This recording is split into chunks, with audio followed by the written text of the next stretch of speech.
Shalom, shalom. Donc nous t'avons partagé quelques mots ensemble avec nous concernant la parole de Dieu. Au sujet de la parole de Dieu, il y a 5 éléments qui sont extrêmement importants.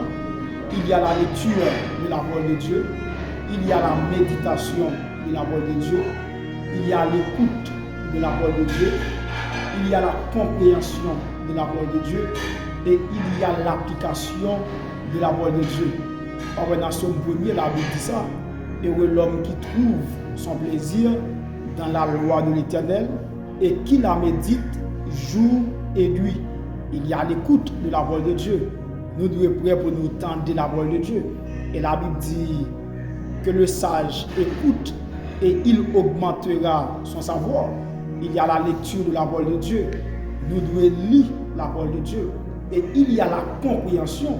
Lorsque nous avons lu la parole de Dieu, nous devons faire ce que pour nous comprendre la parole. Et très souvent, il y a des gens qui ont lu un chapitre, qui ont lu un verset, alors qu'ils ne pas comprendre le verset que il a lu dans l'histoire de la Bible, dans Actes chapitre 8. Eunuque éthiopien qui a lu un chapitre, il ne va même comprendre le chapitre que il a lu. Et il y a l'application qui est beaucoup plus importante.